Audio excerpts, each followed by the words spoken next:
Olá, sejam todos muito bem-vindos ao nosso Pod Saúde. É uma alegria tê-los conosco aqui em mais um episódio. E hoje a gente está com essa nova etapa que é na TV Cidade Verde. A partir de agora e todo sábado tem episódio inédito do Pod Saúde aqui no canal 5 e também no 5.2 ao longo da semana. É lógico que você nos acompanha também pelo YouTube do Pod Saúde. A gente vai deixar o link aqui para que você possa se inscrever, compartilhar, curtir, porque esse conteúdo também é feito com muito carinho, mas importante, né, que você construa com a gente essa história, essa trajetória, trazendo grandes nomes da saúde para excelentes bate-papos. E a pessoa que eu convidei é uma pessoa muito conhecida, porque eu vou já perguntar quantos anos, não sei se vai ser deselegante ou não, mas há algumas décadas ele é um médico referenciado quando a gente fala de mastologia,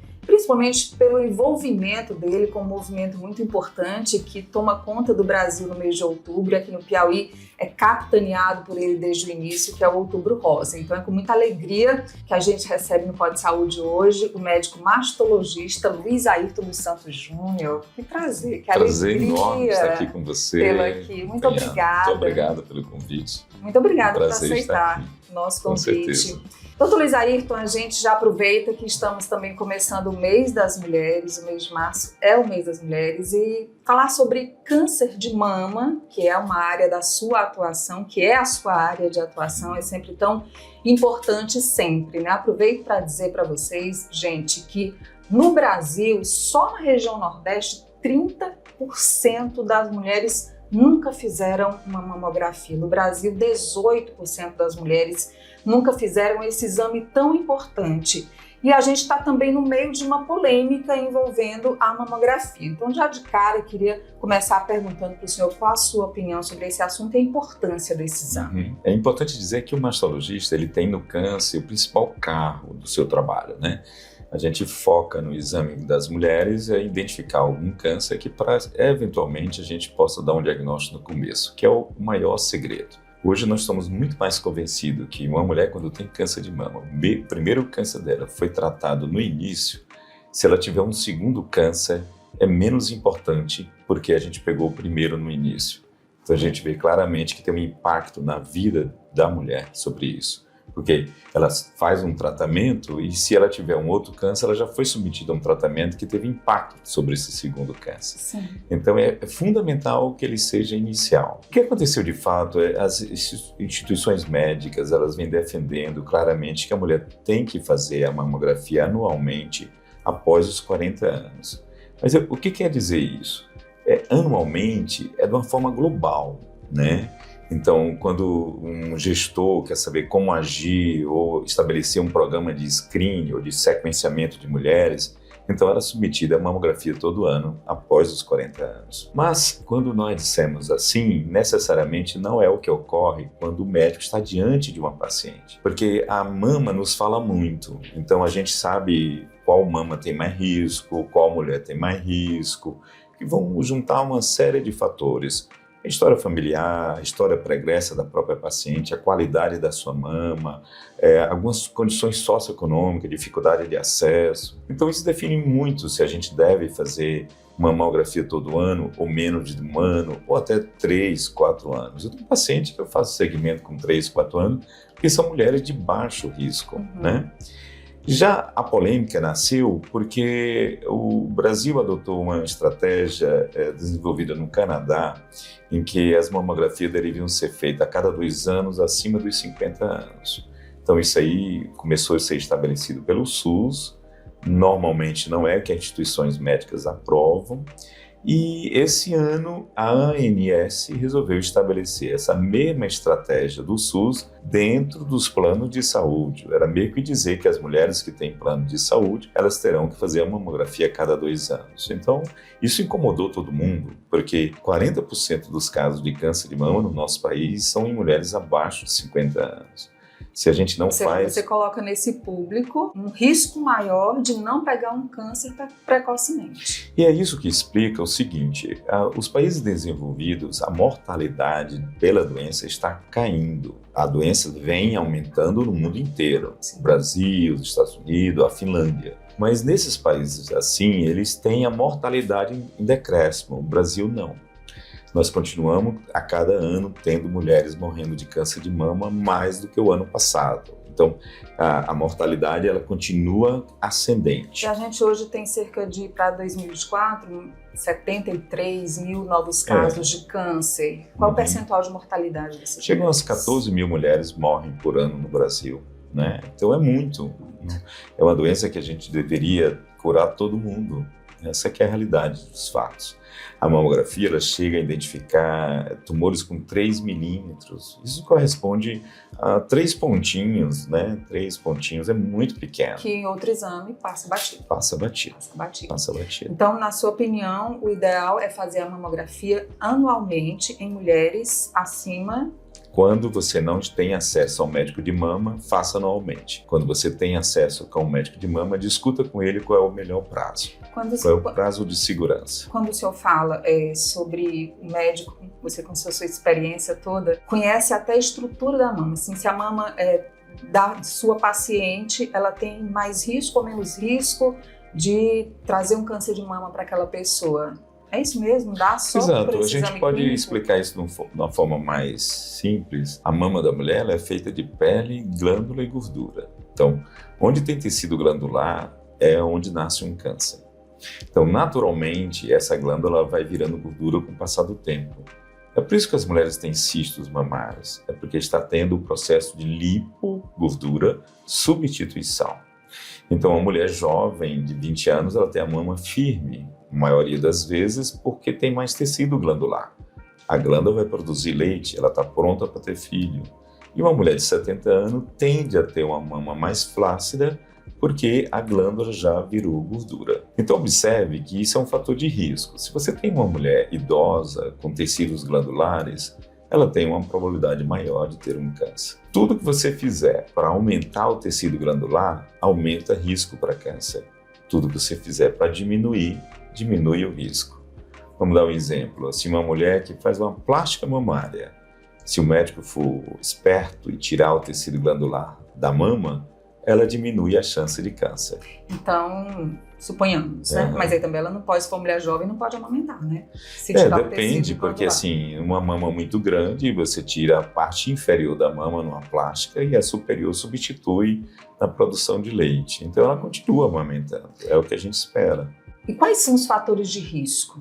Tem faixa etária que tem mais predisposição para um câncer? E quais fatores de risco aumentam o risco do câncer? O principal fator de risco é o exame de genética positivo. Via de regra, nós fazemos exame de genética hoje em todas as mulheres que têm câncer de mama. Mas principalmente nos preocupa mais as jovens. Uma mulher de 30 anos tem um câncer de mama, o exame genético dela é imperativo. Ainda não é feito pelo SUS, é uma luta do movimento Outubro Rosa ainda, mas é imperativo que a gente faça, porque esse risco vai determinar a forma de tratar, as drogas que nós iremos usar e até interferências outras, cirúrgicas, por exemplo. O caso da Angelina Jolie é bem impactante, todo mundo conhece. Então essa atriz, ela retira o tecido glandular, substitui por uma prótese para ter mais proteção no futuro. Porque o exame identificou que ela teria um risco maior. Porque ela tem o gene ligado ao câncer de mama. É interessante que é um gene supressor. Vamos entender o seguinte, todos nós temos capacidade de matar um câncer quando ele aparece no nosso corpo. Por exemplo, nesse momento eu e você temos câncer, com certeza. Mas nosso organismo é capaz de ir lá matar e ele nem cresce, não dói, não sangra, não vai aparecer na nossa vida. Quando você herda do pai ou da mãe a incapacidade de enfrentar naturalmente o câncer, aí ele vai crescer. É por isso que a mulher jovem tem o câncer. É por isso que esse fator hereditário é tão Exatamente. pesado. Né? Nós temos o exame de genética, geralmente a gente investiga dois genes, o BRCA1, BRCA2, BRCA1, BRCA2, mas existem outros novos genes que têm aparecido em alguns estudos recentes, já existem uns outros genes ligados ao câncer e nem sempre são testados. Fatores externos contribuem para o câncer de mama? Muitos. Eu estou muito preocupado com o meio ambiente. Eu acho que o meio ambiente impacta demais. Então, veja que o câncer de mama é um câncer das regiões industrializadas. Ele é mais da cidade do que do interior. Então, convívio com fumaças, né? Qualquer que seja ela, queimadas, cigarro eletrônico, a indústria farmacêutica vendeu a ideia de que era melhor do que o cigarro comum. Não é. Agora o país está se preparando para adotar a maconha e isso tem um custo. As pessoas têm que incluir esse custo também. É fumaça, né? Então, fumaça, irradiações, né? Então, se você submeteu a algum tratamento que você teve que se submeter a uma irradiação, você se torna também de risco. Os alimentos colaboram para 30% para isso. Hoje nós temos um consumo muito maior de açúcares, porque todo alimento tem açúcar. Nós temos alimentos processados, né? Você processados. come muito mais hoje alimento que vem em pacote do que alimento in natura. Todos esses alimentos que têm conservantes, acidulantes, corantes, né? Que estejam em contato com algum produto que tem risco para câncer. Uma garrafa de água, por exemplo, se ela está envasada numa garrafa PET, ela tem validade de 1 ano. E se ela passar de 1 ano, essa água não tem mais nada para ser feita com ela. Ela está contaminando o mundo. Então, o plástico é um grande vilão do câncer. Isso, assim, a gente está muito preocupado. Tem vários trabalhos ultimamente identificando microplásticos no cérebro, no fígado e no pulmão, sabe? Então, esses produtos, eles estão aí e as pessoas não se deram conta como eles se impactam na nossa vida. E aí, qual seria, né, a fórmula de trazer para a juventude essa preocupação do que essas gerações estão comendo, como essas gerações atuais estão se alimentando e estão criando grandes possibilidades de ter um câncer mais tarde? Acho que a gente tem que ficar de olho o que a ciência mostra, né? Então, se ela mostra que o plástico é nocivo, a gente tem que aprender a lidar com o plástico. Os plásticos, eles têm, por exemplo, um triângulo no fundo dele. E cada triângulo tem um número. Cada número é um objeto de risco em relação à nossa saúde. Então, o Brasil produz triângulos 1, 2, 3, está no nosso meio. Às vezes, aquela capinha que envolve um bolo, por exemplo, é nociva à nossa vida. Você sabe que eu já vi o Dr. Luiz Ayrton falando sobre o plástico e eu fiquei olhando para todos os plásticos ao meu redor, porque realmente dá essa... eu queria até que você trouxesse uma fala que mostrasse para as pessoas esse risco, assim, gente, tudo que está ao nosso redor, que tem plástico, está trazendo para o meio ambiente e para a gente, para essas gerações atuais, né, e para as que chegam também, um risco aumentado de câncer. Eu tenho falado sempre, faça você mesmo a seguinte experiência. Quando você estiver numa estrada no Piauí, pare seu carro, em qualquer lugar. Você vai ver a estrada limpinha, as árvores verdinhas, agora como está tudo bonito com as chuvas. Pare o carro. Quando você parar o carro, você vai ver sacola de plástico, tampa de garrafa PET, canudo de plástico. Para que serve canudo de plástico? Canudo eu já sou Eu acho que até um deputado já devia ter proibido, assim, pelo menos a veiculação. Né? Veiculação de canudos de plástico no nosso estado. As pessoas servem um suco num copo e ainda lhe dão um canudo totalmente desnecessário. Como se fôssemos beber para precisar de um canudinho, né? Para experimentar aquele suco. Ou que seja um canudo de papelão, né? Exato, menos agressivo. Menos agressivo, né? E tem muita gente preocupada com isso, produzindo que é biodegradável, que a natureza pode absorver, mas sem risco, sem danos maiores à natureza e à nossa saúde. E acho que o Brasil, na verdade, tinha que discutir mais isso profundamente, né? E trazer para nossas realidades, já que esses riscos são tão grandes. Eu queria voltar naquela questão da fumaça, né? Porque a gente fala da fumaça, mas até os alimentos que a gente costuma consumir, que a gente acha que não tem preocupação nenhuma, pode, se tiver queimado, se tiver fumaça. Queimado. Alimentos queimados não é mais nutritivo, né? Alimento defumado. Não é mais nutritivo. Então, o ideal era a gente não comer. Sabe aquele beiju que queima? Sim. O sanduíche que você fez, um sanduíche queimou. Então, isso tem que ser eliminado. Isso não é mais alimento. Pôr na chapa. Cuidado. Então, como é que a gente consegue se defender disso? Se informando. Você tem que se informar do que é bom, para você fazer sua própria defesa. Porque o ambiente está aí contaminado, então você tem que ter essas informações. Então, a pequena oportunidade que você tem para ouvir algum palestrante fidedigno, não mídias, né? Cuidado com as mídias, né? As pessoas mentem. Eu recebi essa semana o Rio Puti como se fosse uma praia, achei lindo, né? Ainda bem que todo mundo vai ver que eu não estou mentindo, mas está lá, né? Quem não conhece vai pensar que tem uma praia em Teresina, né? Então, as mídias mentem. E a gente está muito impactado ou envolvido, e impactado também, né? Eu, como jornalista, fico impactada e as pessoas envolvidas com as fake news. Então, tem muita coisa que vem, que a gente absorve, pensa que é verdade e não é. E muitas vezes provocando um desserviço, né, para quem quer receber uma orientação de qualidade, para quem procura uma orientação de qualidade. Isso impacta até em algumas categorias médicas, né? Você é um ser humano, você recebe uma informação de que batata faz mal para isso, no primeiro momento você fica, nossa, começa a lhe botar dúvidas, mesmo que você tenha uma informação que batata é saudável. É natural que isso aconteça. E isso termina... Nós estamos numa fase assim de um embaralhamento dessas informações tão grandes que a gente fica até com dificuldade de dizer o que é real, o que é verdadeiro e o que não é. Temos sim informações que as mídias nos trazem de uma forma tão real e que na verdade não existe isso. Então é preciso investigar nos sites de pesquisa científica que possa traduzir para você uma informação mais verdadeira. Então, só os profissionais que convivem com isso é que podem lhe dizer se isso é bom ou não. Não é o que você recebe no WhatsApp. Doutor Luiz Ayrton, já são quantos anos? Aquela pergunta do de começo. Idade? Não, eu não vou perguntar de idade, né? Eu tenho uns 63 anos. Faço em julho e peso 88 quilos e sou de câncer. Olha aí. Pronto. Quantos anos de médico?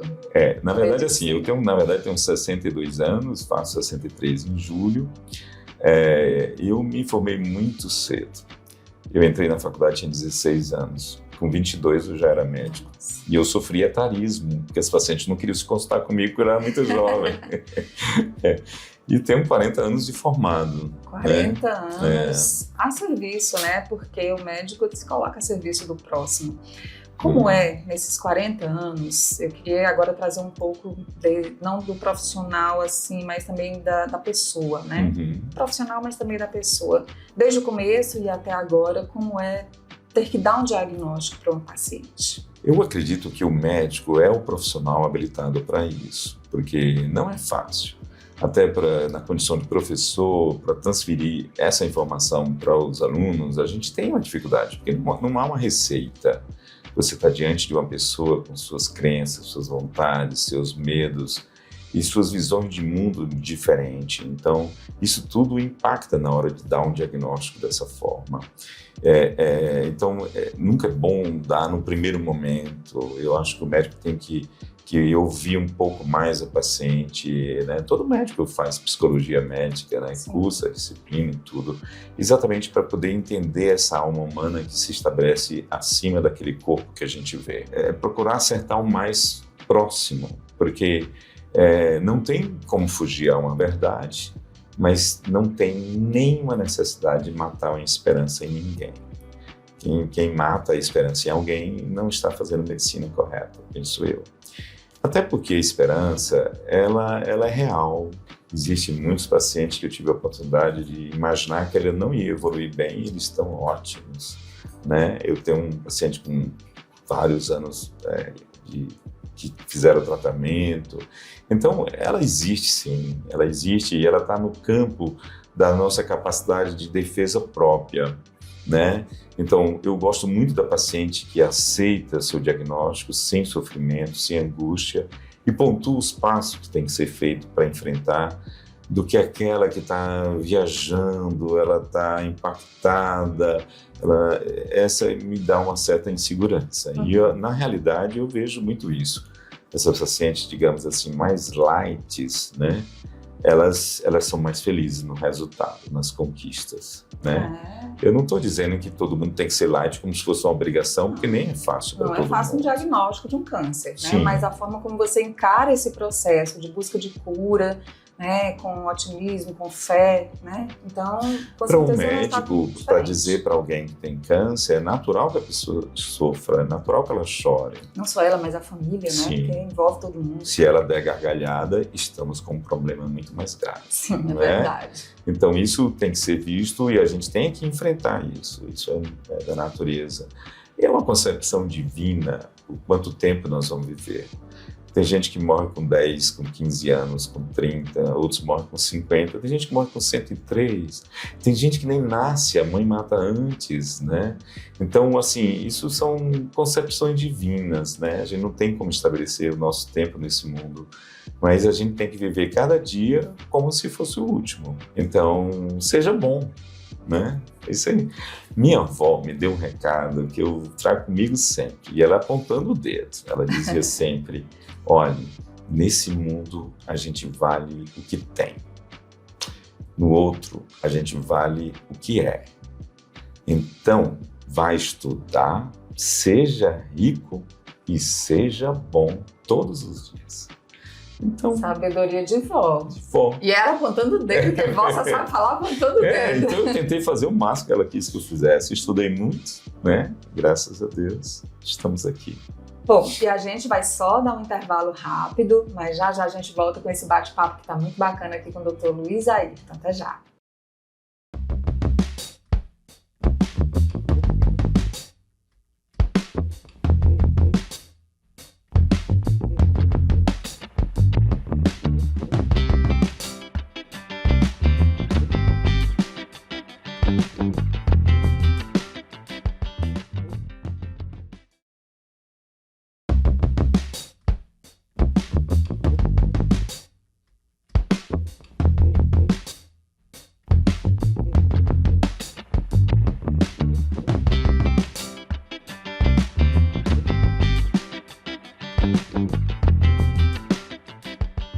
Então estamos de volta nessa conversa, esse bate-papo, né? Que tá muito tranquilo, bacana. Tranquilo assim, em alguns momentos a gente tem essa baixa reflexão, mas com esse sorriso do Dr. Luiz Ayrton, essa positividade dele, a gente deixa tudo mais leve. Vamos falar da Fundação Maria Carvalho Santos, do Outubro Rosa. Maria Carvalho Santos era a mãe do Dr. Luiz Ayrton, do Flávio Santos, da Yamara. E a fundação leva o nome dela por quê? Como é que nasceu a fundação? Olha, no meu tempo de estudante de medicina, eu conheci uma senhora chamada Helga Flattauer. Ela sofreu um processo de diagnóstico de um câncer, era uma mulher muito rica, ela sofreu o Holocausto na Alemanha, né? O pai era dono de uma área enorme na Alemanha e ela veio morar no Brasil e teve um diagnóstico de câncer nos anos 70, mais ou menos. Foi muito traumático naquela época, porque ela foi levada para um centro cirúrgico. Na cirurgia, o anestesista e o cirurgião chamaram o esposo e disseram: olha, é câncer, a gente tira o seio dela. E aí o marido disse: tire. Então ela acorda da anestesia, já amputada, sem ter tido a necessidade de dizer eu quero tirar ou não. Porque naquela época era assim que se fazia. Ela fez seu tratamento em Nova York, no Memorial Sloan Kettering. Depois ela começou a fazer um trabalho de ajudar as mulheres que tinham câncer de mama no Brasil. Ela trouxe esse programa desenvolvido em Nova York, chamava Alcançar a Recuperação. E eu, estudante, a conheci. E achei muito interessante, porque é um lado que às vezes a gente não pensa, né? A formação médica é puramente ciência e fazer aquilo. E aí eu disse, sabe de uma coisa, a gente precisa ter pessoas assim para poder valer realmente o nosso propósito. Então eu tinha aquilo comigo. Quando eu voltei a morar em Teresina, eu passei quase 17 anos fora, aí eu comecei a abrir meu consultório, comecei a trabalhar no Hospital São Marcos e de repente eu me imaginei fazendo alguma instituição que pudesse fazer isso. Chamei uns médicos, me reuni com eles, nenhum se sensibilizou para a minha ideia, né? Bom, é de cada um, não tem que estar julgando, vamos em frente. Então eu sempre pensando de fazer isso. Aí uma vez eu fui para Barcelona, eu fui para um congresso de mastologia na Espanha e levei meus casos que eu estava fazendo. Na época eram tumores enormes, a gente não tem muito mais isso, ultrapassava assim um ombro, ou então projetava para frente, ou então destruía a mama, quando a gente ficava vendo as costelas.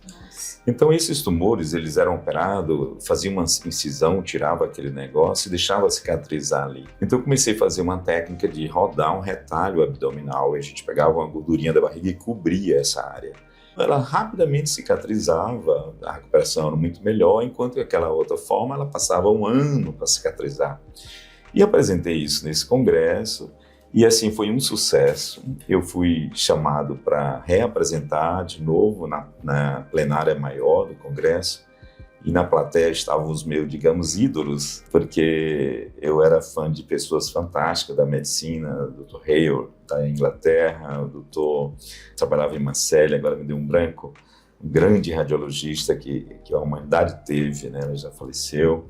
E eles todos comigo lá, e eu apresentando, e assim, posso te falar, foi um momento assim de glória, né? Eu, muito jovem, apresentando esse trabalho, voltei pro hotel daquele tipo, nossa, sem querer eu fiz sucesso, né?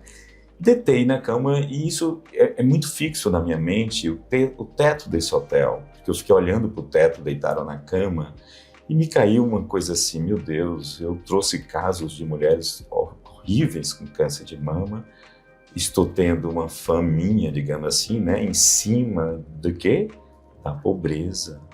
Eu estava vindo dos lugares mais pobres da América do Sul, que era o Piauí. Então isso me tocou, esse sucesso não é assim, eu tenho que fazer o contrário.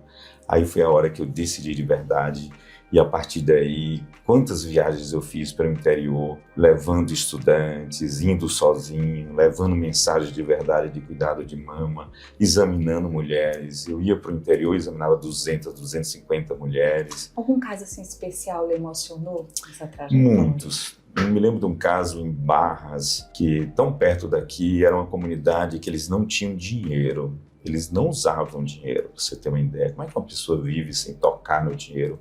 E aí ela pegava, ela fazia trocas. Ela plantava milho, levava o milho e trocava por um chinelo. Ou ganhava a camisa do político. Era assim que a comunidade vivia. E ela começou a falar da vida dela e falar que estava com caroço na mama. E quando eu fui ver, era enorme. E aí senti claramente que ela deixou crescer porque ela não sabia que aquilo era importante. Não era porque... É porque ela não sabia. Isso aí me tocou, e foi um caso assim de um tumor enorme, ela veio a falecer, e tudo baseado na falta da informação. Impressionante, então, uma informação sábia. Aí nasce a instituição, sim. Porque eu reuni os amigos e vamos fazer. Eu comecei as atividades em 1991, foi a primeira campanha de Teresina de autoexame. A Cássia Kiss tinha feito isso na sociedade em 89, 2 anos antes, 1 ano e meio antes. Lembra daquela propaganda? Sim.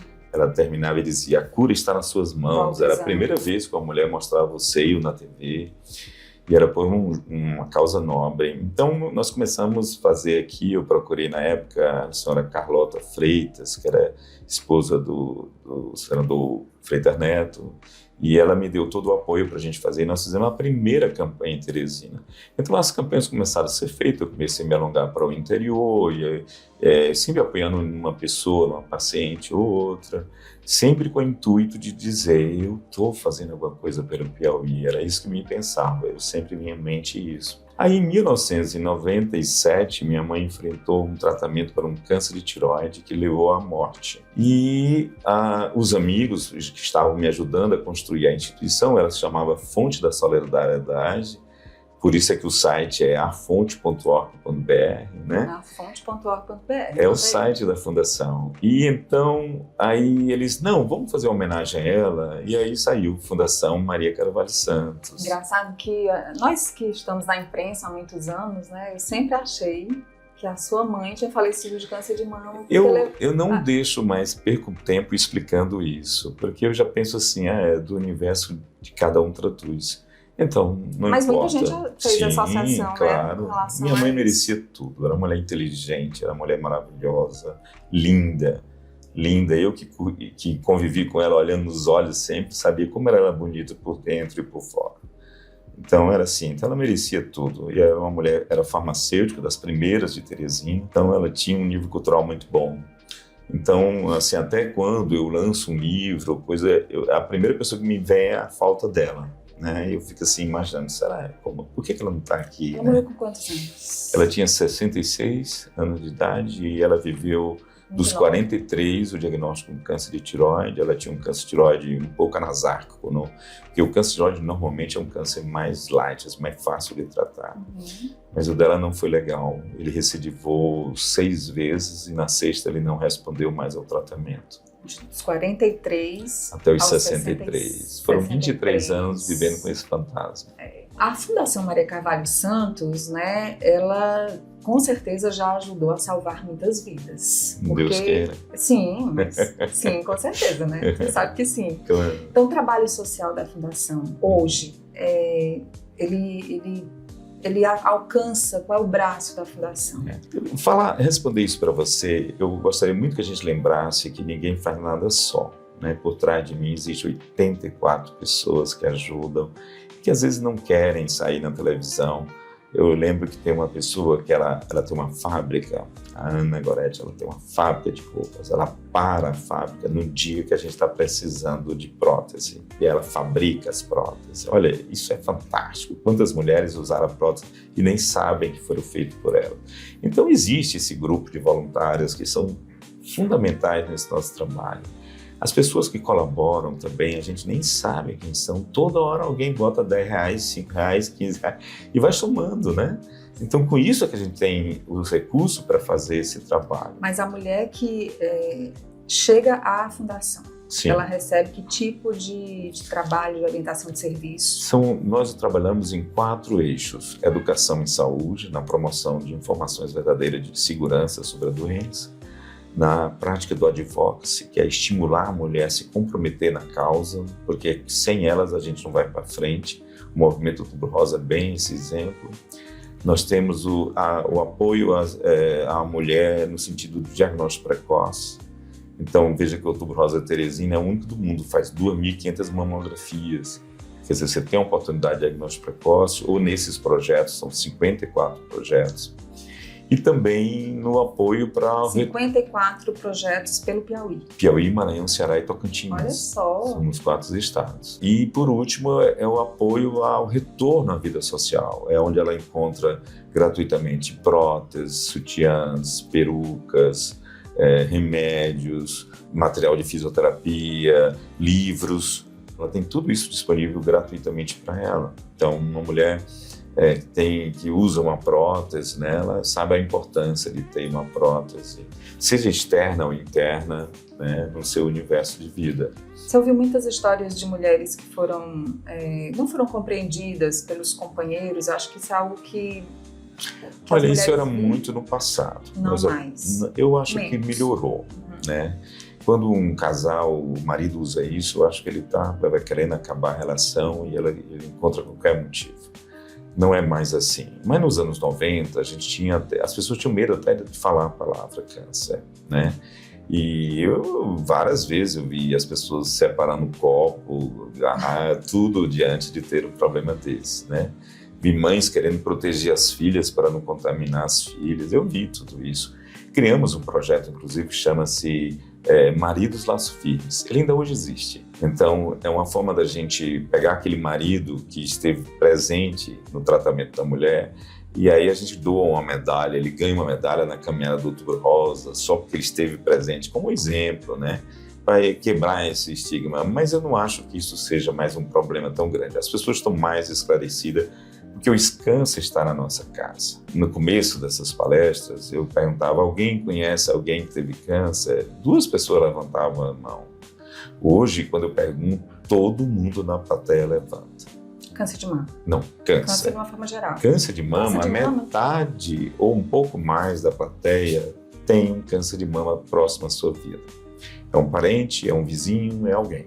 Um amigo, alguém que conheceu? Sim. Mas sim. E nós vamos ter mais e mais cânceres.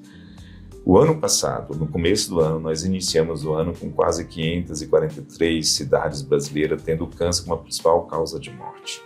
No Outubro Rosa já eram 703. Até 2035, 32 para 35, porque impactou com a Covid, todas as cidades brasileiras terão câncer como a principal causa de morte. Nossa. Então, é muito sério. Você precisa olhar para a sua casa, você tem que olhar para o seu ambiente, você tem que plantar uma árvore, você tem que fazer alguma coisa, porque senão a gente não vai controlar isso. E o Brasil tem um agravante, nós não temos hospitais suficientes para tratar. A radioterapia de Teresina, o segundo aparelho, né, público, está sendo instalado agora.